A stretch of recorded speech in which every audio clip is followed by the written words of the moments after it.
créanlo, les agradezco que estén aquí y qué bueno que se den la oportunidad de estar aquí y de conocer a tan grandes personas, a tan grandes maestros, que algunos de ellos pues me han compartido su conocimiento en algún momento, y para mí, para mis compañeros, pues nos engalana este día porque son personas verdaderamente unos maestros en esto de lo que es la medicina alternativa y de muchos temas importantes más que nos van a compartir en el transcurso de lo que es esta conferencia de medicina ancestral. Gracias por estar aquí. Les pido que se den un fuerte aplauso. Vamos a iniciar con un fuerte aplauso. Bueno, mi nombre es Luis Alexis González García, soy terapeuta alternativo holístico y bueno, yo estuve preparándome incluso con aquí uno de mis grandes maestros en esto de la medicina alternativa, el maestro Genaro Rocha, que va a ser una persona que también en un momentito ya va a iniciar su conferencia con lo que refiere a la sanación con imposición de manos en la medicina ancestral. Esto que pues mucha gente hoy en día dice, ¿y eso de sanar con las manos? ¿A quién se le ocurrió? ¿O cómo, no? ¿O por qué lo dicen? ¿Será o no será? Esto lo vamos a ver ahorita y pues bueno, yo en mi opinión personal he tenido unas experiencias maravillosamente gratas de poder realizar este tipo de terapia con sanación de manos y teniendo resultados verdaderamente sorprendentes, que hoy en día sé que no es magia, que hoy en día sé que no es un volado, hoy en día sé por qué ocurren todo este tipo de cambios de un terapeuta a un paciente y qué interfiere para poder llegar en ese proceso de sanación. Muchas gracias por estar aquí. Bueno, voy a iniciar con algo muy breve. Es algo muy breve, se los digo, porque bueno, en las conferencias siempre nos basamos en que esto no nada más debe ser el que estén sentados y escuchen y todo esto. En las conferencias, si no hay música, no es conferencia. Y así debería ser en todos lugares, ¿no? Si hay una exposición de pintura, pues que haya también un lugar en donde se escuche música, o que haya de fondo música, porque la música, pues, es el alimento del alma, ¿sí? La música es la que nos va a equilibrar, ¿sí? Incluso cuando estamos enfermos, enfermedades crónico-degenerativas, patologías, cuando no tenemos una vibración equilibrada, entonces la música viene a jugar un papel muy importante. Y una de esa música, bueno, se interpreta con diferentes instrumentos que a su paso del tiempo, desde nuestros ancestros obviamente, ellos a través de la visualización y de experimentar diferentes momentos en vida, pues se dan cuenta de la corriente del agua, se dan cuenta de los sonidos naturales, y al escucharlos ellos tratan de imitarlos, interpretarlos, y varios de esos sonidos ellos los llevan a cabo haciendo sus propios instrumentos, como es el palo de lluvia. El palo de lluvia, pues que yo creo que muchos lo conocen, ¿no? Que se forma con un bambú, con la caña, ¿sí? Le ponen dos tapas y le atraviesan unas espinas, lo van haciendo de manera de espiral y le meten semillas. Entonces el palo de lluvia simila con la lluvia como tal o simila el paso del agua, la corriente, ¿vale? Y son sonidos que nos ayudan, ¿por qué? Porque nos van a equilibrar, van a armonizar a nuestro ser, no nada más a nuestro cuerpo. La música, a lo que yo aprendí, y siempre lo digo así, yo lo aprendí gracias también aquí al maestro. La música tiene un impacto a nivel celular, a nivel ADN, para corregir cualquier problema crónico, degenerativo, cualquier patología, ¿sí? La vibración de la música nos va a ayudar a encontrar esa sanación que, por muy insignificante que para muchas personas sea el que diga, ¿cómo escuchando música me voy a sanar? Yo siempre se los digo, la música es como primeros auxilios, ¿sí? Es un complemento de un tratamiento, sí, pero como primeros auxilios nosotros nos podemos ayudar con la música para poder resolver problemas emocionales. Incluso Hipócrates, el padre de la medicina, decía en sus tiempos, ¿no?, que él en una ocasión vio en una casa a un chico que estaba enfurecido porque pues había tenido problemas con la novia y todo eso, y el chico estaba ya por quemar la casa, ¿no?, enfurecido, ya para prenderle fuego. Entonces había una serenata cerca del lugar donde el chico estaba intentando prender la fogata. Entonces Hipócrates les pide que sigan tocando. Y cuando siguen tocando, lo que se logra es que pues bajen esa ira en la persona y deje de hacer esa mala intención que tenía, y entonces la paz se retira, ¿sí? Entonces nos da una pauta de decir, la música nos transforma. Eso es lo que hace la música, tiene el poder de transformar. Hoy en día el caracol, el sonido del caracol, o mejor dicho, porque no es el caracol como tal, sino la coraza o caracola que le llaman, el sonido del caracol, hoy en día se utiliza en rituales, diferentes rituales, bailes prehispánicos incluso, y lo utilizan mucho para el temazcal, ¿sí? Para espacios, para limpiar precisamente las malas vibras en los lugares. Por ejemplo, aquí, que vienen con su mala vibra y yo qué culpa tengo. ¿No? Entonces, para eso se utiliza el caracol, para eso lo utilizan en el temazcal, igual, para lo mismo, ¿sí? Es una conexión que estamos haciendo con la divinidad, con el universo, limpiando el espacio energéticamente. Entonces es un instrumento que va a ser muy útil para todo ese tipo de prácticas que se llevan a cabo hoy en día. En esos tiempos, o con nuestros ancestros, lo realizaban las personas, como por ejemplo cuando se iban de pesca, anunciaban la llegada o la salida de cada jornada. En el campo igual, sonaban el caracol y era el inicio de la jornada.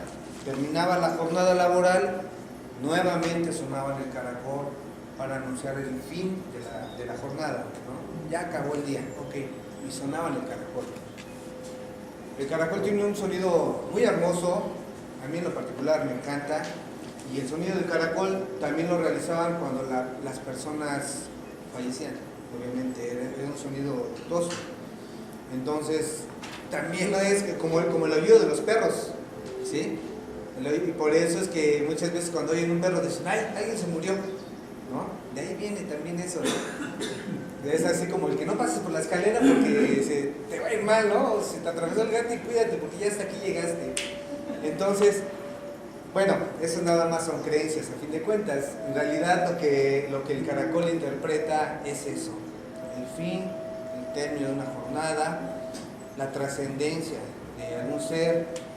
Y bueno, pues hoy en día yo quiero pues compartirles, obviamente ya muchos lo conocen, de lo que me refiero, que es la caracola o una coraza, ¿sí?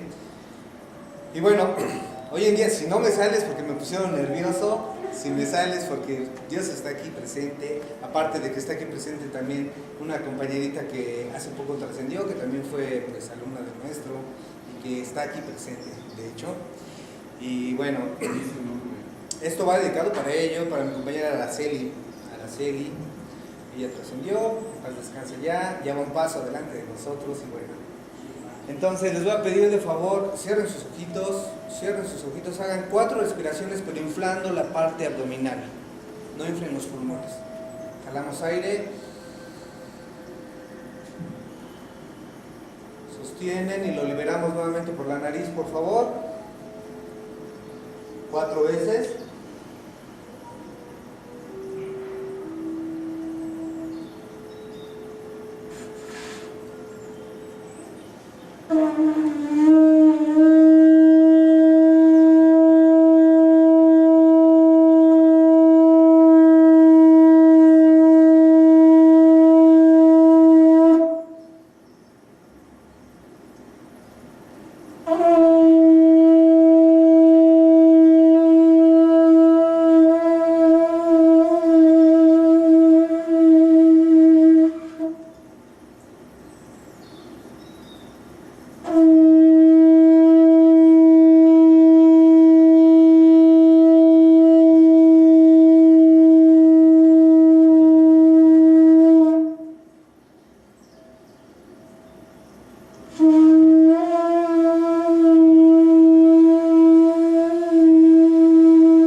Sean bienvenidos a Tlaxcayot.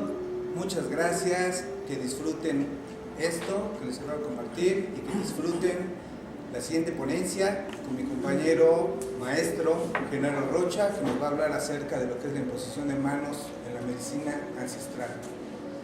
Gracias.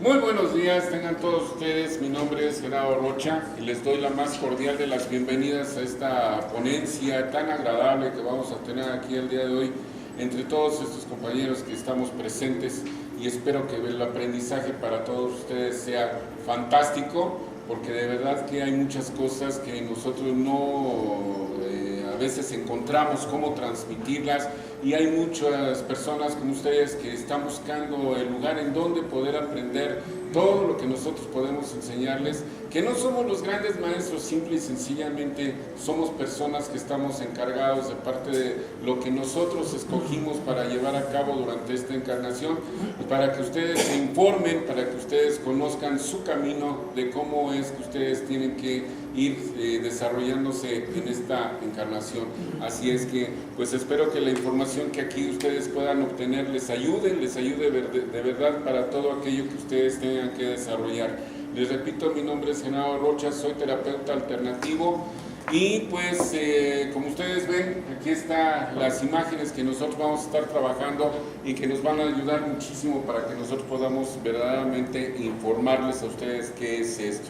El tema que a mí me corresponde es la curación con imposición de manos en la medicina ancestral, y pues es muy importante este tema porque pues forma parte de nuestro desarrollo, forma parte de nuestra historia como tal, desde que el hombre es hombre, ¿sí? ¿Qué edad creen ustedes que tiene la humanidad? ¿Quién tiene idea de cuántos años tendrá la humanidad como especie? ¿Cuántos años cree usted que tenga la humanidad como especie? ¿Inimaginable? ¿Cuántos años cree usted que tenga el ser humano como tal? Son varias teorías, pero yo creo que como 450.000 años. ¿Cuántos años imagina usted que tenga el ser humano como tal?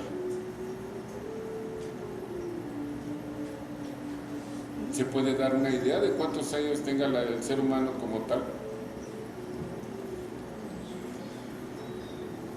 25.000 años. ¿Cuánto? 25.000. 25.000 años. Ok. ¿Cuántos años cree usted, maestro, que tenga la especie humana como tal? El único dato preciso que tengo es que cada generación humana dura 13.000 años. ¿Cuánto? 13.000 años, desde la edad de piedra hasta la era espacial. O sea, cada desarrollo sí. es distinto. Y como especie, ¿cuánto tendremos, maestro? Ahí sí, no sé, quizá unos cuantos millones de años, puesto que los dinosaurios son los predecesores. Ajá. ¿Cree usted que los dinosaurios hayan tenido su civilización? Pues de hecho, continúo con ella. Pues sí, ¿verdad? Somos parte de ese proceso. Sí, así es. ¿Quién más tiene una idea de cuántos años tendrá el ser humano como especie? Más de 500.000 años. ¿Quién da más? Ay, sí, no es cierto. Sí. Bueno, el dato exacto nadie lo tiene. Nadie lo tiene. Y pues lo que a nosotros nos han ido dando a conocer poco a poco, así como dice el maestro Bonin, 13.000 años una generación en sí como desarrollo de una civilización. Muchísimas civilizaciones han estado antes que nosotros, y no me refiero a los egipcios, no me refiero a los babilonios, no me refiero a los asirios, sino civilizaciones anteriores. Cada proceso que nosotros hemos llegado a tener de desarrollo llega a un clímax, y entonces en ese momento sucumbe. El desarrollo, para quienes alcanzaron la iluminación, se puede decir que esas personas pues ya están en otro plano. Y quienes sobrevivimos, regresamos a la era de las cavernas. ¿Sí? Entonces, 10,000 años antes de Cristo, 10,000 años antes de Cristo, el ser humano volvió a resurgir. Después de una catástrofe, después de un cataclismo enorme que ocasionó la civilización anterior, de la cual no quedó ni piedra sobre de piedra. Hemos ido encontrando algunos restos de esa civilización, de las cuales cuando nuestros queridísimos científicos modernos hacen la datación en cuanto a lo que se conoce como el carbono 14, se quedan sorprendidos y dicen, no, esto no es cierto, esto no puede ser posible que esta construcción tenga 36,000 años. Pues sí, porque hace 36,000 años el ser humano destruyó todo lo que tenía y llegó a su fin esa civilización, ¿sí? Y de ahí en adelante volvimos a surgir como un ave fénix y empezamos a desarrollar nuevos pensamientos. Pero en sí nuestro cerebro como tal, biológicamente hablando, tiene 500,000 de años. Y desde hace 500,000 de años ha venido surgiendo una y otra vez la civilización, pero desgraciadamente pues se ha destruido en sí misma, ha colapsado. Algunos alcanzan su desarrollo, lo que se conoce como la iluminación, ¿sí? Y ya no tienen necesidad de regresar, pero ellos son los que se convierten en nuestros guías espirituales, ellos son los que se convierten en nuestros guías dentro de lo que es nuestra iluminación, para que nosotros podamos alcanzar también lo que ellos ya alcanzaron, ¿sí? Y una de las grandes herramientas que ellos siempre nos han proporcionado es precisamente la curación con la imposición de manos. ¿Por qué? Hace 13,000 años, o sea, hace 11,000 años antes de Cristo, ¿qué teníamos? No teníamos nada.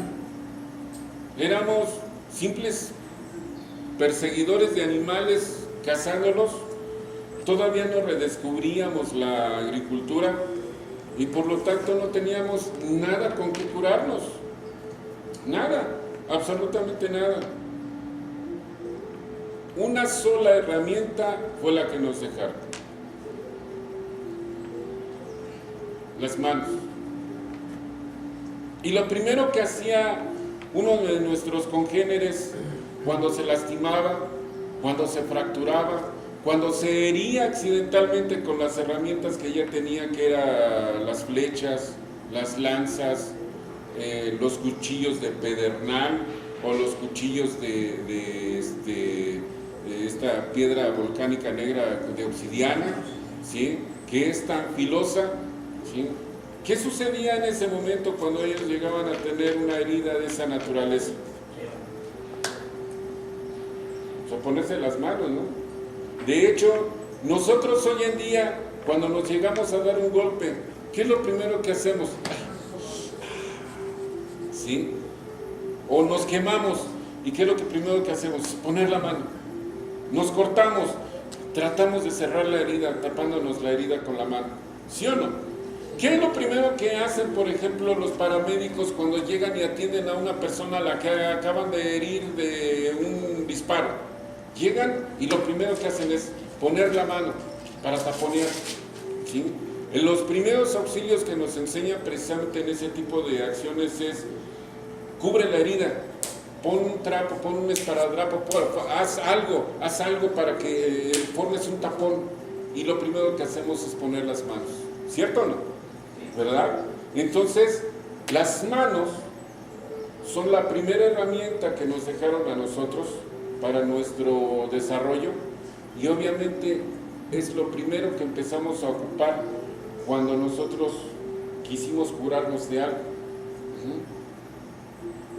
Un dolor de estómago, un dolor de cabeza, una torcedura, una fractura, ¿sí?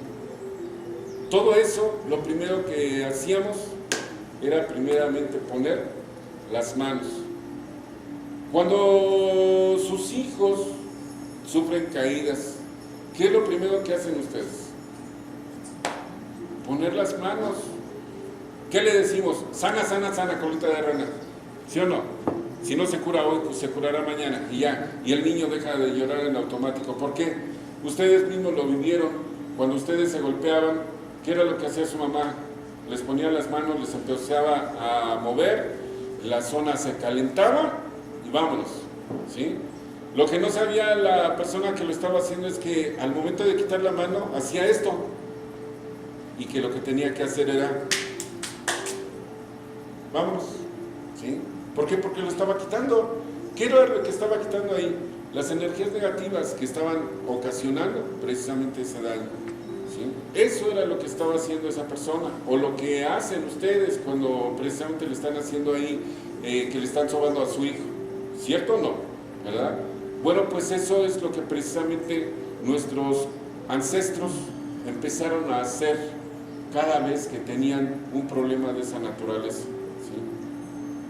El problema que tenemos nosotros es una incomunicación total de nuestro pasado. ¿Por qué? Porque los documentos que se llegaron a elaborar a nosotros no nos llegaron. Por X circunstancias,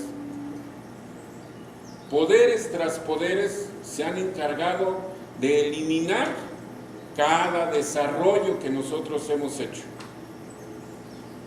Los asirios, hace 8,000 años, que es la civilización más antigua que se conoce hoy en la actualidad, dejaron por ahí escrito, si alguien quiso enterrar ese conocimiento, y nuestros arqueólogos fueron a encontrar las famosas tablillas de arcilla con escritura cuneiforme por allá enterradas, para que nadie se enterara de todo lo que tenían ahí escrito. Y ahí no solamente está escrito la historia de cómo vinieron no sé quiénes a meterle no sé qué cosa en el cerebro al ser humano para que se desarrollara. Entonces, no, están escritos verdaderos tratados de medicina, de cómo nosotros nos atendíamos, ¿sí? Y ahí está que una de las principales claves para nosotros mantenernos sanos era precisamente la imposición de manos, la curación con la imposición de manos. Y ese conocimiento se incrustó dentro de lo que se conoce como el Código de Hammurabi con los babilonios, ¿sí? Y de ahí lo copiaron los hebreos cuando fueron esclavos en Babilonia, de ahí lo incorporaron a su Pentateuco, de ahí lo incorporaron a su libro de los números, toda la metodología de lo que es el libro de la salud ahí con los hebreos, ¿sí? Ellos lo incorporaron, eso no lo escribió Moisés, eso lo copiaron ellos, lo trajeron, así como de ahí copiaron el libro de Daniel, el libro de Ruth, el de Gilgamesh, que lo convirtieron en Noé, y etcétera. O sea, muchos libros que están hoy en día en el Antiguo Testamento, que lo trajeron de Babilonia y lo incrustaron acá, ¿sí? Y después dijeron, no, es que es nuestro, todo eso es nuestro. Pues ya quien se entera si era verdaderamente de ellos o no, hasta que ahora los arqueólogos han ido encontrando todo eso, ¿verdad? ¿Sí? Y se ha ido destapando todo ese conocimiento. Bueno, pues todo eso se llevó hacia los hebreos. Pero al mismo tiempo, también otra civilización que surgió 4,000 años antes de Jesús, que fueron los egipcios, también en una escuela que ellos desarrollaron, que era el Colegio de Desarrollo de Hermes Trismegisto, en donde no solamente se desarrolló la metafísica, sino se desarrolló la medicina, se desarrollaron los cultos a los dioses, se desarrolló también la literatura, los métodos de agricultura, de construcción, todo lo que platicábamos hace un momento, que era la geometría sagrada, ahí está escrito, ¿sí? Cómo se construyeron las pirámides de Egipto, están exactas a lo que es todo lo que es el ecuador en la tierra. Las pirámides de Egipto son el verdadero ombligo del planeta, ¿sí? Ahí están. Y ahí estaba esta escuela iniciática de Egipto. Quien la inició fue precisamente Hermes Trismegisto, ¿sí? Pero existió ahí un gran maestro que se dedicó a la medicina, aparte de la metafísica, un gran maestro que se dedicó a la medicina. De hecho, él originalmente era médico, ¿sí? Que fue Serapis Bey. Y Serapis Bey fue uno de los que más desarrollaron precisamente la curación con imposición de manos. Y esa metodología, dentro de esa escuela iniciática de Egipto, la aprendió Moisés, porque Moisés estudió ahí. Recuerden que Moisés, según dice la historia, él fue un hijo adoptivo del faraón Ramsés, según supuestamente, ¿no? Pero después se reveló que él en realidad pues era hebreo y se le asignó la misión de que liberara a los hebreos. Pero cuando los hebreos se vieron fuera del esclavismo, ¿qué fue lo que hicieron? Caer en el libertinaje. Y se andaba perdiendo todo lo que Moisés les estaba enseñando hasta que les impusieron los famosos 10 mandamientos. ¿Sí o no? No se supieron conducir hasta que Moisés les impuso los 10 mandamientos. ¿Y quién se lo dio a Moisés? Subió allá a la montaña del Sinaí, ahí en el medio del desierto del Sinaí, y entonces hubo alguien que le dio ahí a Moisés todo ese reglamento de los 10 mandamientos, que ni son 10 y ni son mandamientos, sino es todo un código de conducta que los hebreos siguen hoy en día al pie de la letra, ¿sí? ¿Quién se lo dio? ¿Quién se lo dio a Moisés? ¿Quién se lo dio? Dices, no sé, yo no estudié ahí. ¿Quién se lo dio, Alexis? ¿Quién se lo dio? ¿Quién se lo dio, maestro? Abba, David. ¿Perdón? Abba, Abba. ¿Y quién es Abba? un papito, un creador, un iniciador. No tiene nombre. El consultor, más bien es la conciencia universal, No tiene nombre. la Kabbalah. Por eso es por lo que le dijo cuando le preguntó Moisés, ¿quién eres? ¿Cómo te llamas? Emana. No me pidas nombre, yo soy quien yo soy. Y no me parezco a nadie. ¿Sí? Él es, nada más. Él es el que le dio todo el código de conducta, ¿sí? Porque no era otra cosa. Necesitaba meter en cintura todo ese libertinaje en el que de repente se dieron los hebreos, ¿sí? Pero ahí empieza a trascender toda la enseñanza de la escuela iniciática de Egipto, ¿sí? Pero a su vez, ¿de dónde vino eso? ¿De dónde vino la enseñanza que tenían en la escuela iniciática de Egipto? ¿Quién se las enseñó? ¿Quién le enseñó a Serapis Bey? A Serapis Bey le enseñó Hermes Trismegisto. ¿Quién le enseñó a Hermes Trismegisto? El mismo maestro que tuvo el que generó a los judíos, ¿sí? El que generó a los hebreos, y no precisamente estando en Egipto. La escuela original del maestro Melquisedec estaba donde hoy está la cúpula de la mezquita de los árabes, ahí en Jerusalén. Por eso la gran pelea, porque ahí estaba esa escuela, la escuela de Melquisedec, que fue el verdadero gran maestro, ¿sí? Él le dio clases a Abraham, a Hermes Trismegisto, a Aristóteles, a Zaratustra. Todos esos grandes maestros estuvieron en esa escuela de Melquisedec. Y ustedes dicen que todos ellos fueron compañeros de escuela. No, es que simple y sencillamente Melquisedec duró 500 años aquí en este plano. ¿Se dan cuenta de la amplitud de tiempo? ¿Cuántos y cuántos maestros estudiaron ahí en diferentes generaciones? ¿Sí? Y que a final de cuentas, cada una de esas escuelas iniciáticas dio pie a una civilización en diferentes lugares. O sea, los babilonios, a los griegos, a los egipcios, ¿sí? Y ya todas sus derivaciones. Pero todos estuvieron ahí, en esa escuela.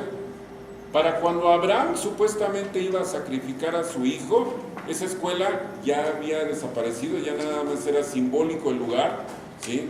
Y a través de ese lugar, que es donde se quedó un portal energético, fue como habló Yo Soy con Abraham, que le dijo, vas a sacrificar a tu hijo y llévalo a ese lugar y ahí lo vas a sacrificar. Y ya cuando lo iba a sacrificar, agarró y le dijo, no, detente, ya vi que sí eres obediente, está bien, sacrifícate un cordero y ya no hay bronca, ¿sí? Y lo sacrificó y ya. Pero cuando regreses a tu aldea, solamente tu hijo primogénito puede estar en la aldea, el otro se tiene que ir. No me hagas esto. Sí, se va. ¿Y quién era ese otro? Era un chico que se llamaba Ismael. ¿Saben ustedes quién es Ismael? Fue el que fundó a la raza árabe. Al sentirse desplazado, desterrado, desarrolló un odio increíble y él fue el que fundó a los árabes y por eso no quieren a los judíos. Porque él no formó parte de ese desarrollo intelectual. Por eso nuestros hermanos árabes son tan cerrados de pensamiento y de que para ellos todo es pecado. Para ellos, ustedes las mujeres, para ellos ahorita sería un sacrilegio total lo que estamos haciendo en este lugar, de que ustedes como mujeres estuvieran aquí sin burka, ¿sí? Y sobre todo en una reunión. No, para ustedes las mujeres en el ámbito árabe está prohibidísimo, no puede ser, no, es inconcebible. Ya nosotros como hombres ahorita ya nos hubieran ejecutado, ya nos hubieran cortado la cabeza por andar haciendo esto, ¿sí? ¿Por qué? Porque no.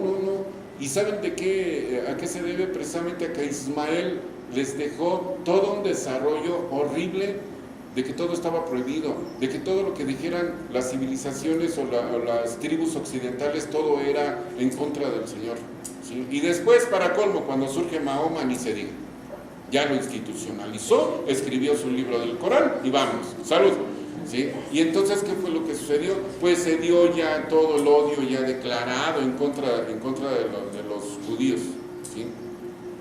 Pero resulta que en esa escuela no solamente se desarrollaron ellos, ¿sí? En esa escuela surgieron muchos otros conocimientos, pero así como con ellos, así como estuvo ese maestro Melquisedec en ese lugar, por eso es tan importante esa colina donde está esa mezquita, porque ahí estuvo Melquisedec, ahí Abraham fundó a los judíos, ahí precisamente se construyó el templo de Salomón, ahí llegaron los árabes y Mahoma subió a los cielos, ¿sí? Etc. O sea, esa colina tiene muchísimo magnetismo, ¿sí? Muchísimo magnetismo. Pero no solamente existe esa colina, existen muchos otros lugares, ¿sí? Y uno de esos principales lugares es precisamente esta ciudad.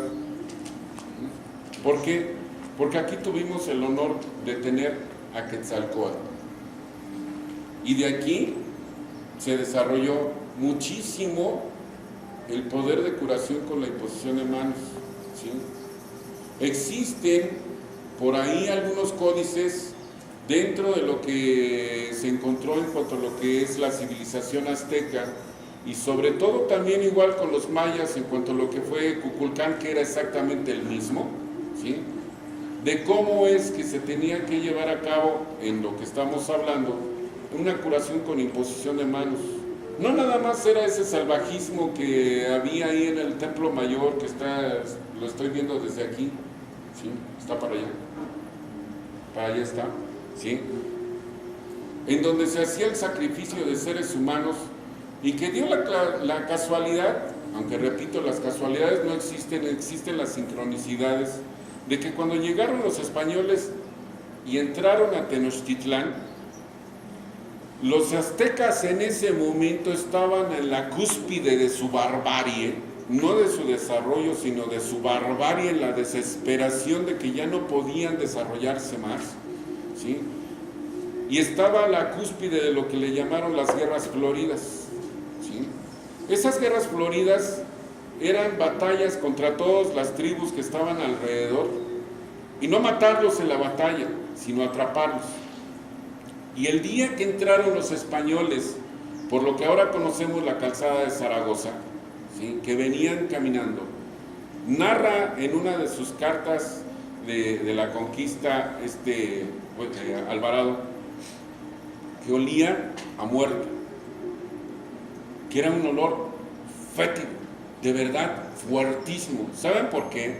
Porque ese día estaban terminando de ejecutar a 25,000 gentes que habían capturado en sacrificio hacia Tlaloc y a Quetzalcóatl, a Huitzilopochtli, ¿sí?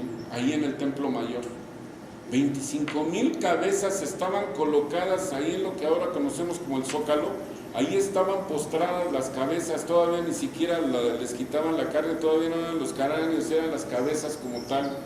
Por eso el hedor, cuando entraban los españoles y consideraron a estos grandes maestros unos salvajes, porque acababan de hacer eso, dijeron cómo, y entraban y eran ríos de sangre, literalmente hablando, ríos de sangre que bajaban de la pirámide del Templo Mayor, ¿sí? Eso a los españoles los aterró y dijeron, estos cuates no puede ser. Ya no tuvieron oportunidad de conocer lo que verdaderamente era la civilización azteca. No le dieron oportunidad a estos señores de poder demostrar lo que verdaderamente habían desarrollado. Y como para colmo, cuando llegaron a la península de Yucatán, ya no estaban los mayas, pues ya nada más encontraron ahí algunas tribus como los lacandones, pobres lacandones que estaban en el abandono, en el hambre total, como siguen hoy en día, porque no han mejorado para nada, ¿sí? Pero estaban ellos al resguardo de todos los códices que habían dejado los mayas. Y uno de los que más estudió esos códices fue un cardenal que estuvo ahí. Aprendió a hablar el maya, aprendió a leerlo, aprendió a descifrarlo. Y cuando se dio cuenta de la maravilla que estaba ahí escrita, le mandó el informe al papado, ¿sí? Y 6 meses después recibió una orden que decía, eso es pacto con el demonio. Y entre eso estaba cómo hacer la curación con la imposición de manos. Ellos lo sabían, ¿sí? Pero el papa de aquel entonces agarró y dijo, eso es pacto con el demonio, eso no puede existir. Para nada, destrúyenlo, y lo quemó todo. Y aquí hicieron lo mismo, quemaron todo lo que había de información, a pesar de que se suponía que ya estaban avanzados los españoles, pero vinieron a hacer exactamente lo mismo que ocurrió en Egipto, en la biblioteca de Alejandría, ¿sí? La biblioteca de Alejandría contenía información de todo el mundo, porque los egipcios recibían visitas de parte de todas partes, ¿sí? Era un lugar a donde todos llegaban. Ahí llegaron los hindúes, ahí llegaban los romanos, llegaban los fenicios, llegaron los griegos, ¿sí? Pero ellos a su vez salían a todas partes del mundo. Ellos no se quedaron encerrados. Desarrollaron naves que podían navegar en todas partes del mundo, y no solamente circunnavegaron África, sino salieron y vinieron hasta América y tuvieron contacto con las civilizaciones americanas, y de regreso. Y muchísima de esa información estaba contenida en la biblioteca de Alejandría. Pero la biblioteca de Alejandría, desgraciadamente, ¿sí?, fue ataque primero de los romanos, donde Cleopatra alcanzó a salvar el 70% de la información que ahí se contenía. La sacó. Llegaron los romanos y quemaron la biblioteca. Después hicieron las paces y volvieron a construir la biblioteca, y Cleopatra regresó todos los papiros hacia la biblioteca, ¿sí? Pero después pasaron los años y se llegó la era de los cristianos, y apareció un grupejo por ahí, y le llamo grupejo porque no puede decírsele de otra manera a la gente que es fanática, ¿sí?, que se hicieron llamar los arrianos, que eran cristianos primitivos, y ellos atentaron contra la biblioteca, y los romanos alcanzaron a rescatar ya nada más el 20% de lo que quedaba. Atacaron la biblioteca, la volvieron a quemar.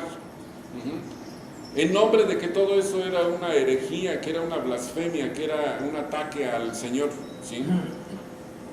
Los romanos resguardaron la biblioteca, ya no la reconstruyeron, sino que así ya como estaba, regresaron lo que se alcanzó a salvar y lo mantuvieron a resguardo. Pero después hubo un gran terremoto con un tsunami y se acabó. Ahí sí ya quién podía salvar algo, ¿verdad? Y se acabó la biblioteca de Alejandría. De hecho, apenas hace unas décadas localizaron dónde está el faro. Ya lo encontraron, ya sacaron las medidas, ya vieron cómo estaba hecho, ya todo. Le han hecho sus proyecciones ahora con computadora y todo, ya reconstruyeron todo así, en forma digital, ¿sí? Ya saben cómo era, ¿sí? Pero lo que no saben cómo era toda la información que estaba ahí. ¿Imposible? No creo que sea imposible, porque los romanos se llevaron muchas cosas hacia Roma y esa información está en los pasillos del Vaticano. Ahí está toda la información, todo lo que nosotros quisiéramos saber, ahí está, ¿sí? Y ahí hay grandes metodologías de cómo es curar con imposición de manos. Tenemos grandes testimoniales acerca de lo que es la curación de manos, con la imposición de manos. Tenemos precisamente el más famoso de todos, que es Jesucristo. ¿Quién fue Jesucristo? Dicen muchos, ¿es el Hijo de Dios? No, es uno de los hijos de Dios. ¿Y saben por qué es uno? Porque todos nosotros somos hijos de Dios. Lo que pasa es que Él, pues proviene de una dimensión que para nosotros es inimaginable, porque nosotros pues estamos en la tercera dimensión, pero el Señor pertenece nada más a la 11ª. ¿Y saben por qué pertenece a la 11ª dimensión? Porque él es el administrador de todo este universo, no nada más de este planeta, y no se encarga nada más de esta humanidad, se encarga de todas las humanidades que hay en todo el universo, ¿sí? Él es el administrador de ese universo. Se le conoce como Micael de Nevadón, a nivel cósmico. Él es Micael de Nevadón. Nosotros le llamamos Jesús porque así le pusieron, Yoshua ben Yosef, Jesús hijo de José. Eso es lo que quiere decir en hebreo, Yoshua ben Yosef, Jesús hijo de José, ¿sí? Él dio un gran ejemplo acerca de lo que es la curación con imposición de manos. Pero esa misma técnica que él desarrolló, ¿sí?, la estudió con estos señores, con los egipcios, porque precisamente Jesús, ¿a dónde fue a parar cuando tuvo que huir de Jerusalén? O más bien de Belén. ¿A dónde tuvo que ir a parar? A Egipto, ¿no? ¿Y entonces en dónde estudió inicialmente? ¿En dónde empezó a aprender quién era él? Pues en la escuela iniciática de Egipto. Y de ahí salió, porque Jesús no era hijo de cualquier hijo de vecino, ¿eh? O sea, esa imagen que nos han querido transferir de que José era un carpinterito que armaba sillitas y mesitas, y no, carpintero era el título o el nombre que se daba a los ingenieros que construían complejos habitacionales. Y José es a lo que se dedicaba. Él construía complejos habitacionales y ganaba muy buen billete. Jesús no era hijo de cualquier hijo de vecino, al menos en este plano. Y entonces Jesús tuvo la posibilidad de ir a estudiar a muchísimos otros lugares y dar a conocer quién era Él. Él estuvo en Cachemira, Él estuvo en Babilonia, Él estuvo en el Tíbet porque conoció a los tibetanos, Él estuvo en Grecia, conoció la iglesia, conoció la escuela aristotélica, Él estuvo en Roma con los mejores sacerdotes aprendiendo todo lo que era la mitología romana, ¿sí?, etcétera. Y ya cuando hubo completado todo su reaprendizaje y darse cuenta quién era Él verdaderamente, regresó a Israel, ¿sí?, y empezó su misión. Por eso nosotros tenemos esa gran imagen de que Jesús es el que principalmente practicaba la curación con imposición de manos, porque supo desarrollar su poder. ¿Y dónde? Pues en la escuela iniciática de Egipto. Pero desgraciadamente, así como ese grupo de fanáticos llamados los arrianos, los que empezaron a aparecer como papas a partir de del año 380, por ahí, de ahí en adelante, de ahí para acá, empezaron a hablar acerca de que todo ese tipo de acciones pues era una blasfemia y que no se podía hacer. Así como en el año 520 de nuestra era, por orden de un emperador romano, el Papa en turno ordenó que se eliminara tanto del Antiguo como del Nuevo Testamento todo vestigio acerca de lo que era la reencarnación y obviamente la curación con imposición de manos. Y que toda aquella persona que quisiera hacer ese tipo de cosas se iba a enfrentar a la condena a muerte antes más bien después de haber sido excomulgados, ¿sí? Entonces la gente se llenó de terror y dijo, no, ahí muere. Enfrentarnos a la naciente Santísima Inquisición. Cualquiera decía, no, eso no existe, es mentira, con tal de seguir viviendo, ¿no? ¿Cierto o no? ¿Verdad? Entonces nos eliminaron del conocimiento acerca de lo que es la curación con imposición de manos y lo que es la reencarnación. Adiós, se acabó totalmente todo ese conocimiento. Entonces tenemos 1500 años en la oscuridad, en la ignorancia de lo que es esto. Y todavía hoy en día, a pesar de que pues las nuevas civilizaciones que estos señores fueron encontrando y que se desarrolló el chamanismo, que es de lo que nos van a platicar en un momento, ¿sí? Y que encontramos toda una metodología acerca de creación, pues estos señores siguieron en la misma, eso es pecado, eso es pacto con el demonio y eso no debe de ser. Y lo borraron. Pero hoy en día, con la libertad que hemos venido adquiriendo, ¿sí? Pues hemos podido ir redescubriendo qué es todo esto.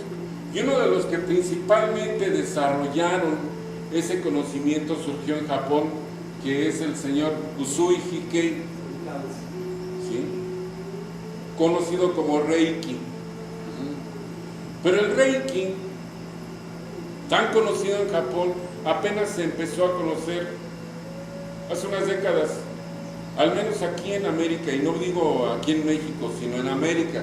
Después de la Segunda Guerra Mundial, los norteamericanos le pusieron mucha atención a eso que era el Reiki y se lo trajeron de Japón como algo folclórico, como la acupuntura, por ejemplo. La acupuntura no la conocían, de hecho nosotros no sabíamos qué era la acupuntura. De hecho, inclusive le debemos a una doctora mexicana, María Esther del Río, el conocimiento de lo que son los puntos de acupuntura. ¿Cómo puede ser posible que una doctora mexicana haya descubierto eso? Pues sí, pero no porque lo haya hecho aquí, no, lo hizo en Cambridge, allá en Inglaterra.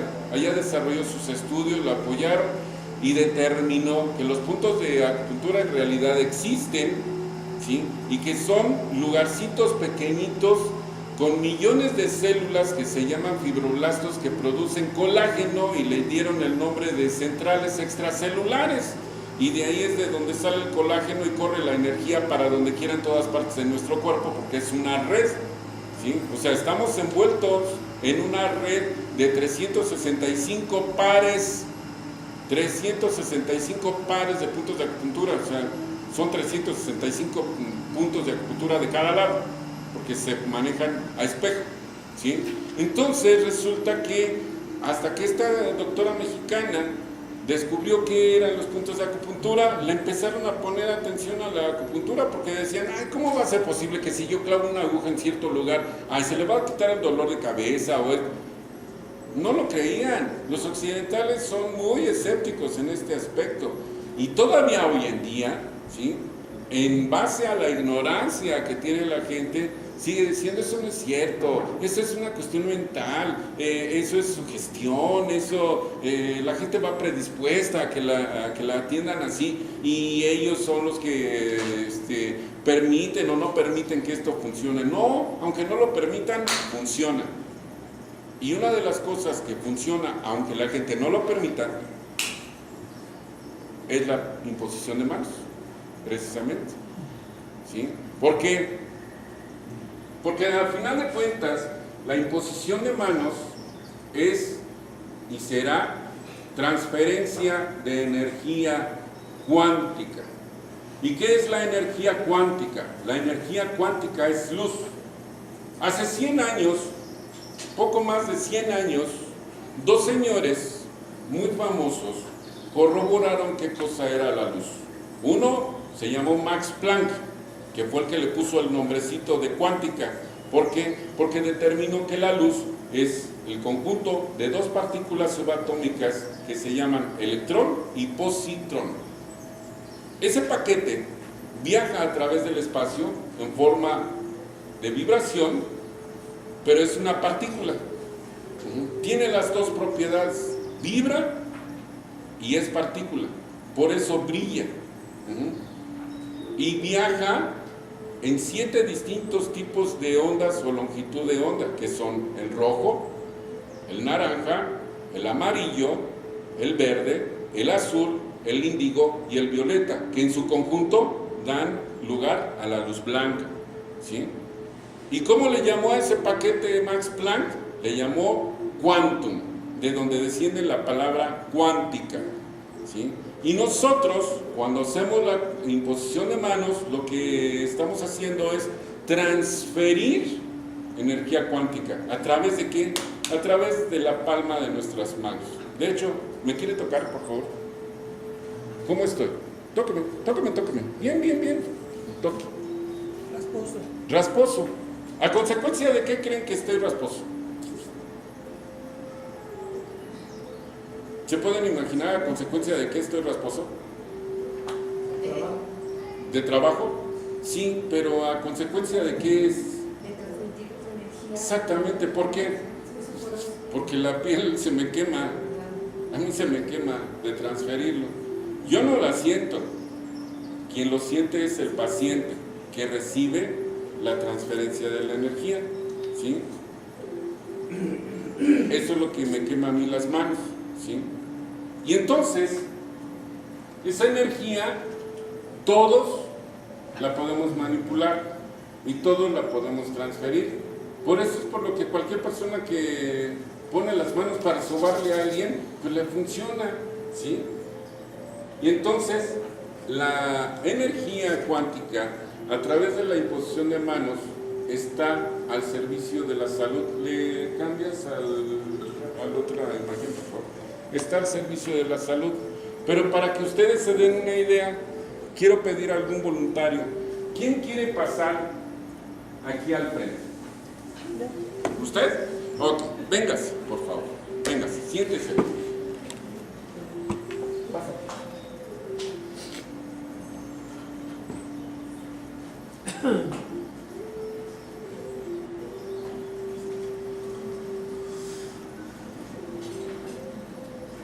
¿Puede tomar asiento? Sí. ¿Sí? Ok. Viendo hacia allá, por favor. ¿Sí? Se sube su manga, por favor. Su manga derecha. Bueno. ¿Solo está? Sí, nada más. ¿Sí? Bueno, ¿han visto ustedes los aparatos que funcionan con descarga eléctrica para hacer funcionar el corazón? Que se llaman desfibrilador. ¿Sí? ¿Cómo funciona ese aparato? Es una descarga eléctrica, ¿sí? Es energía, pero tiene una peculiaridad. Y resulta que esa peculiaridad es el hecho de que cuando ponen los diodos directamente en el cuerpo de la persona a la que le van a dar de la descarga, le oprimen, pero no transmite nada. ¿Qué es lo que se necesita para que esa máquina funcione?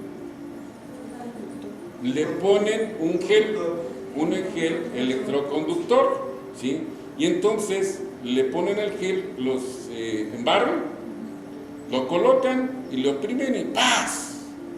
Le da la descarga, ¿verdad? Bueno, todos nosotros podemos transferir energía cuántica, pero cuando colocamos las manos, raramente se siente, ¿sí? Permítame su brazo. Vamos a subir un poquito más. ¿Sí? Y entonces, yo le pongo a ella las manos y ella nos va a decir qué es lo que siente. Y en lo que ella siente, pues seguimos platicando. ¿Cuántas y cuántas ocasiones ustedes han llegado a ver a alguien ya en su vida que haga esto? ¿Usted? ¿Cuántas veces lo ha visto? Bueno, yo tomé un curso de Jiu-Jitsu, y bueno, se hablan de karate, no sé si... Sí. Japonés. Sí, es japonés. Y hacen, pues con las manos se tocan. Yo hacía con pacientes que ellos lo hicieran y funcionaba. O sea, no necesariamente yo tengo que hacerlo, nada más ya que con las manos en donde se indica. Así es. Bueno. Lo más extraordinario que me pasó fue que puse a la mamá con el hijo, Sí. cuando yo las manos, el niño ya estaba echando sin serenar, y el niño se puso rojo, así, rojo, y empezó a sudar. ¿Qué es lo que siente? Me duele un poquito el brazo. Le duele un poquito el brazo. ¿Será por la carga energética? No la estoy presionando, ¿verdad? Un poquito sí. Un poquito, bueno, ok, la aflojo. Pero en sí eso fue lo que sintió. No sintió acumulación de energía ni nada. A lo mejor un poquito de calor, pero... ¿Sí? Un poquito de calor. Bueno, ¿se quiere descubrir el otro brazo, por favor?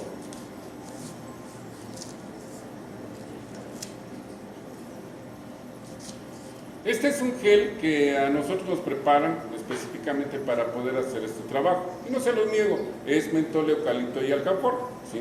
Pero la cantidad de cada uno pues es algo que a nosotros nos desarrollaron como fórmula, de lo cual pues Alexis inclusive se surte conmigo porque a mí me lo surte la persona a la que se lo encargamos directamente, y la fórmula fue desarrollada por un científico cubano que se llama Guillermo Valli, el esposo de Andrea, ¿sí? Él nos desarrolló la fórmula, él es físico matemático, ¿sí?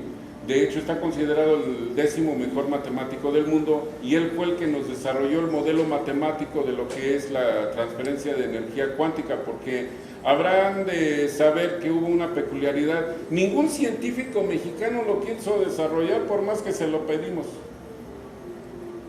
Cada vez que yo me acercaba a un científico mexicano, les decía, oye, fíjate que yo trabajo esto así, así, así. Necesito que alguien me haga el modelo matemático para corroborarlo científicamente. Tú lo puedes hacer. Lo que estás diciendo es una locura, estás mal. ¿Qué es eso, maestro? Ahí lo tengo. ¿Sí? Lo que tú estás diciendo está mal, estás loco. Es que eso no existe, eso es sugestión. Lo que estás haciendo es sugestionar a la gente. Y dije, bueno, ok. Entonces no. Y este señor cubano, él sí aceptó. Guillermo Valli sí aceptó y se puso a trabajar en conjunto con otros dos científicos de nacionalidad polaca, y ellos dos polacos trabajan hoy en la actualidad en el acelerador de partículas de allá de Suiza. Inclusive Guillermo Valli, él estaba trabajando aquí en México para la Secretaría de Gobernación, pero pues quién sabe ahorita dónde va a trabajar, porque entonces ya van para afuera todos los asesores, ¿verdad? Pero bueno, él accedió y sí, efectivamente nos desarrolló el modelo matemático de cómo funciona, y es pura física cuántica, de verdad, así, puras fórmulas de mecánica cuántica. ¿Y todo para qué? Para explicar cómo es que se hacía esa transferencia de la energía cuántica de un cuerpo a otro. Pero para que esto pudiese verdaderamente desarrollarse en una forma fehaciente, él desarrolló en conjunto con el hecho de que con los aparatos electrónicos de esta naturaleza que se necesita un gel electroconductor, estableció que utilizáramos este gel. ¿Para qué? Para que lo que ella sintió se pudiese llevar a cabo, pero para demostrar que no es el gel el que hace lo que ella va a sentir, vamos a hacer esto. Permítanme su brazo.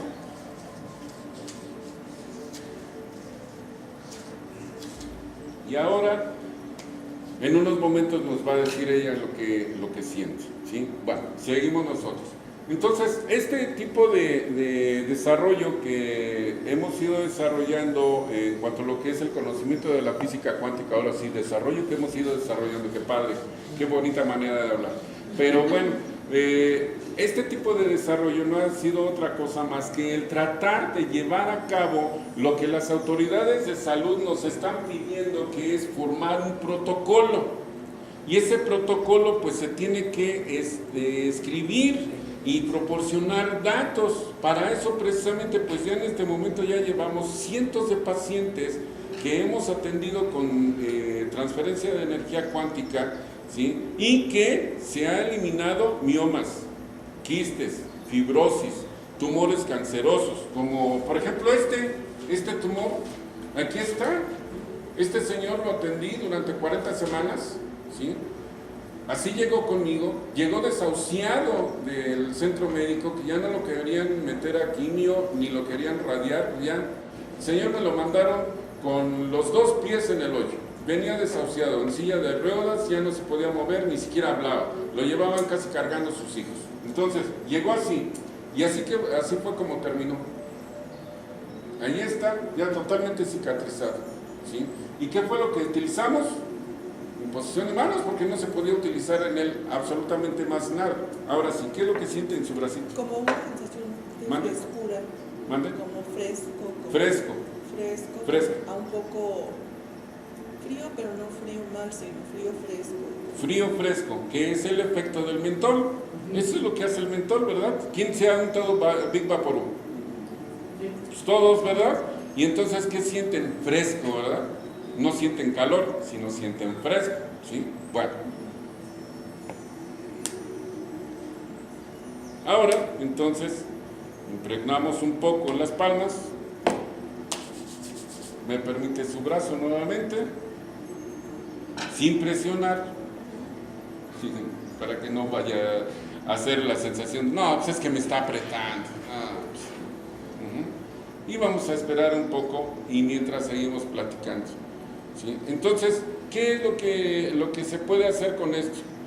Al transferir la energía cuántica, que son fotones, o sea, son quantums, van a chocar con los electrones de los átomos de hidrógeno que se encuentran en todas las moléculas del DNA y se va a producir un fenómeno que se llama salto cuántico. O sea, se va a refortalecer la molécula del DNA y las entidades que no soportan esta vibración, que equivale a 528 Hz, son los virus, los microbios, las bacterias y las células enfermas que están fuera del rango de vibración. Y por lo tanto, esas células y esos entes que no pertenecen a nuestro cuerpo se revientan. Solamente sobreviven las células sanas, única y exclusivamente las células sanas, porque son las que vibran en 528 Hz. Ahora sí, ¿me quiere decir qué es lo que siente? Calorcito. Calorcito. ¿Está aumentando? ¿Sí? Ok, perfecto. Vamos a continuar. Entonces, si ustedes, dentro de un tumor, como puede ser un mioma o un quiste, o inclusive la fibrosis, ¿sí? Existen células enfermas ahí que son las que están desarrollando esa tumoración. El nivel de vibración que tienen no corresponde al de una célula sana. Por lo tanto, ese fenómeno que se produce cuando hacemos la transferencia y que se produce el salto cuántico se llama ¿Mandé? No. No, es como lo que se descubrió con el puente de Tacoma, ¿cómo se llama? Que se cayó porque el aire lo hizo vibrar. ¿Cómo se llama?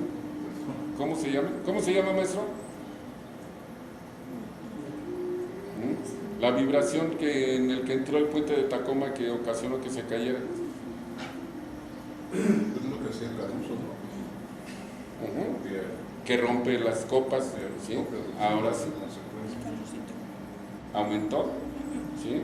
¿A cuánto cree usted que haya llegado la temperatura?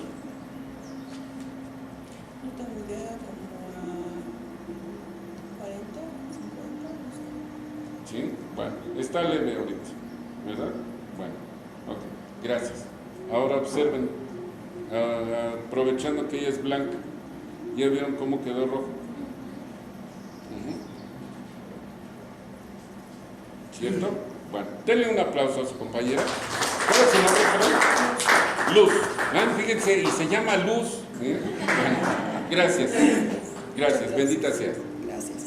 Bueno, entonces, esa transferencia de energía lo que hace es cambiar totalmente la vibración y efectivamente existen algunas longitudes de onda que pueden romper los cristales, ¿sí? Este fenómeno, inclusive en forma artificial, fue desarrollado también igual en los años 30 del siglo pasado, pero desgraciadamente el científico norteamericano que se apellidaba Riff, ¿sí?, que desarrolló un aparato, una especie de microscopio con el cual proyectaba una luz, y esa luz era de una longitud de onda correspondiente precisamente a 528 Hz, hacía reventar virus, microbios, bacterias y células cancerosas. En la Universidad del Sur de California le permitieron atender a 170 personas que tenían cáncer de tipo terminal y los sanó. Cuando las compañías farmacéuticas se enteraron de esto, lo empezaron a atacar y no dejaron de atacarlo hasta que lo vieron en la cárcel, hundido y pobre. Y se pudrió en la cárcel, ahí se murió, ¿sí? No lo dejaron salir y el aparato lo confiscó el gobierno de Estados Unidos. Y hoy en día, me pregunto yo, ¿cómo puede ser posible o que de veras las personas que tienen muchísimo billete están libres de morir de cáncer? No. Existe la idea de que el gobierno de Estados Unidos los atiende cobrándoles verdaderas millonadas para quitarles el cáncer. La reina Isabel tenía cáncer y se curó y ya va para, ¿qué?, 70 años de reinado. ¿Cuándo se va a ir? La señora se ve entera y ya va para los 90, ¿sí? Políticos como Kissinger, ¿se acuerdan de Kissinger? Tan famoso en los años 70 porque él supuestamente consiguió una paz temporal entre Israel y los árabes, ¿sí? Ya el señor también está en los 90 y él también tenía cáncer y qué casualidad que se curó. Y así como ellos dos, hay muchísimos más entre políticos y grandes potentados económicos de que tienen cáncer y de repente ya no tienen nada. ¿Saben cuánto dura la transferencia de luz con ese aparato? Dura 3 minutos. ¿Cuánto tiempo nos tardamos ahorita? No sé, como 2 minutos, 3 minutos, 5 minutos. Pues lo que dura esa transferencia, revientan miomas, quistes, fibrosis, cáncer, cálculos biliares, renales, etc. Claro, también hay que llevar a cabo todo un cambio en cuanto a lo que es nuestra alimentación y demás, ¿verdad? ¿Sí? Pero nos ayuda muchísimo para que la transferencia de energía cuántica pueda funcionar y efectivamente la persona que se atiende con imposición de manos se sana. Así es que, pues si ustedes conocen a alguien que tenga problemas de esta naturaleza, yo los invito de verdad que a través de José Luis o a través de Alexis, ¿sí?, se conduzcan con un servidor. Yo les voy a dejar ahorita aquí a él volantes para que me haga el favor de entregárselos. Y pues si ustedes conocen a alguien o alguien de ustedes tiene algún padecimiento crónico degenerativo que sea susceptible de atenderse, con todo gusto estoy a sus órdenes. Mi nombre es Genaro Rocha, soy terapeuta alternativo y aquí están mis datos para que si ustedes quieren anotarlos, con todo gusto estoy a sus órdenes. Y gracias a José Luis, gracias a Alexis y gracias a todas las personas que organizaron esta plática, porque pues gracias a eso es como nosotros nos podemos dar a conocer. Gracias a todos ustedes por su asistencia y les pido de favor que continúen porque vienen datos muy interesantes de todo lo que ustedes quieren aprender, pero no sabían en dónde. Y les daba miedo preguntar, como decía por ahí el del cine, ¿cómo se llama? Woody Allen, ¿sí? Todo aquello que ustedes querían saber acerca de la salud, pero les daba miedo preguntar, ¿sí? Bueno, gracias. Adelante, Alexis.